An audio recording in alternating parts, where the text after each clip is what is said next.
안녕하세요. 1월 17일 월요일 아주 작은 습관의 힘 5번째 시간입니다. 이번에는 지난주에 이어서 실손 의료보험에 대한 이야기를 조금 더 드려보도록 하겠습니다. 첫 번째로 드릴 말씀은 우리가 입원을 했을 때 입원비를 실비보험을 통해서 우리가 보상을 받을 수가 있습니다. 자, 그런데 보통 대학병원 같은 경우는 기준병실, 일반 병실이 꽉 차 있고 처음에 들어갈 때는 2인실이나 3인실 혹은 1인실로 들어가야 된다는 얘기를 종종 들어보셨을 텐데, 이럴 경우에는 실비보험에서 어떻게 보상 처리를 해줄까요?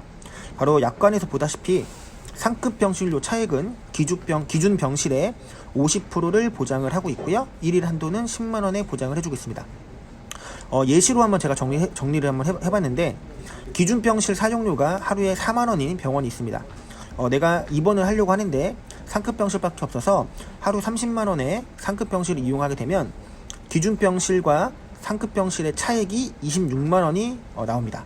이 26만 원에 50%인 13만 원이 보험 대상 금액이 되고요. 1일 한도가 10만 원이기 때문에 50%한 값이 13만 원이 나와도 10만 원의 1일 한도로 보장받을 수가 있다. 이렇게 정리해 볼 수 있겠네요. 두 번째로 실비보험 같은 경우는 급여에 건강보험공단에서 보장해주는 건강보험 공단 부담금이라는 게 있습니다. 그러다 보니까 우리가 병원에 갔을 때 좀 소액으로 우리가 의료비를 내고 나오는 경우들이 바로 이 점 때문인데, 건강보험에 미가입한 고객님들은 어떻게 될까요? 의료보험 혜택이 없기 때문에 이분들은 전액 다 본인 부담금으로 처리를 하고 나오시게 됩니다. 자, 이럴 경우에 실비보험을 가입을 하셨다면 건강보험을 미가입하신 분들은 실제 지출한 의료비의 40%를 실비보험을 통해서 보상을 받을 수가 있습니다. 그래서 건강보험에 미가입하신 분들도 실비보험에 가입할 수 있고, 그럴 경우에는 40%의 보장이 가능하다. 자, 세 번째로 2009년 이전에 가입한 실비보험에서는 상해 쪽으로 좀 특이한 점이 있습니다. 바로 상해 의료비라는 담보인데요. 이 상해 의료비라는 담보는 2009년 이후에는 상해 입원 의료비 혹은 상해 외래 의료비 혹은 상해 통원 의료비로 이름이 변경되어서 불려집니다.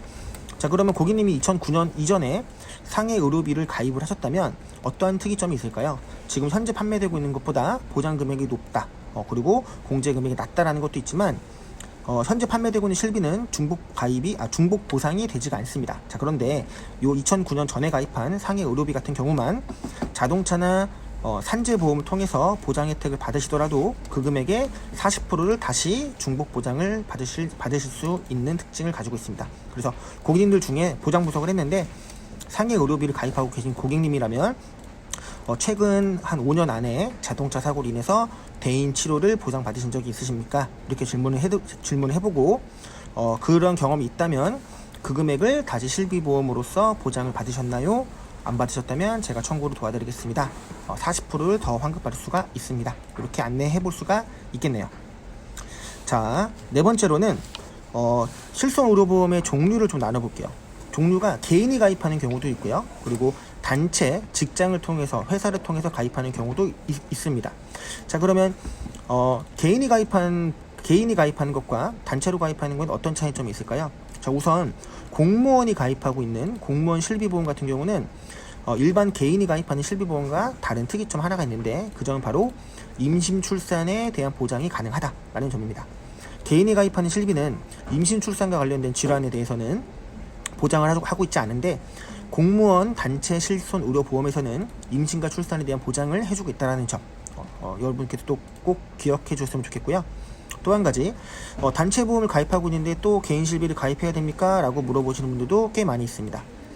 관련 개정법이 바뀌어서요, 중복으로 1년 이상 가입을 하고 계시다면 개인이 가입하고 있는 실비보험은 보험료 납입 중단을 신청할 수가 있습니다. 그리고 내가 회사를 퇴직한 이후에 내가 개인적으로 가입했던 실비를 다시 살릴 수가 있는데, 이때 언더라이팅 과정이 생략이 되어 있습니다. 즉, 내가 퇴직하기 전에 중대질환이든 이런 보험금 수령 이력으로 인해서 일반적으로 내가 가입하는 실비보험의 심사에 불통과가 되더라도 내가 과거에 납입 중지를 시켜놨던 개인 실비보험을 다시 언더라이팅 없이 살릴 수가 있다. 요 점 확인해 보셨으면 좋겠고요. 금융감독원 홈페이지에 보도 자료에 단체보험이라고 검색을 해보신다면 이 내용에 대한 보도자료가 최근에 올라온 게 있으니까 여러분께서 한번 확인해 보시면 좋을 것 같습니다. 또 한 가지는 종류를 또 한번 나눠볼 수 있는데, 개인이 우리가 일반적으로 가입하는 일반 실비보험이 있는 반면에 유병자 플랜으로 가입할 수 있는 실손 의료보험도 존재하고 있습니다.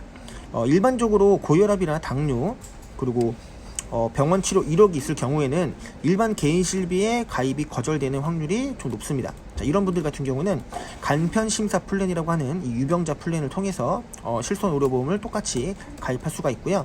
특히 고혈압만 있는 경우, 당뇨만 있는 경우는 약봉투 사진만 찍어서 심사에 응할 수도 있는 좀 간편 플랜도 존재하고 있습니다. 그래서 실손 의료보험이 최근에 고객님께서 병원 이력이 있으시다면 유병자 플랜으로 시도해 볼 수도 있다라는 점 알려드리고요.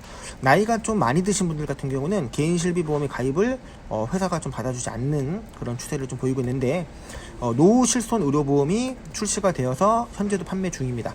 그래서 연령이 좀 많으신 고령의 가입자 같은 경우는 유병자 플랜을 고려하시거나 건강 상태가 양호하시다면 노후 실손 의료보험을 고려해 보셔도 좋을 것 같습니다.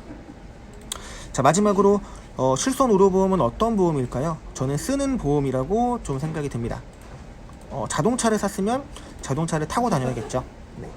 실손 의료보험에 가입했다면 이제 실손 의료보험을 써먹어야 합니다. 물론 의료에 역선택을 하신 의료에 과한 진료라든가 역선택을 말씀드리는 건 아니고요.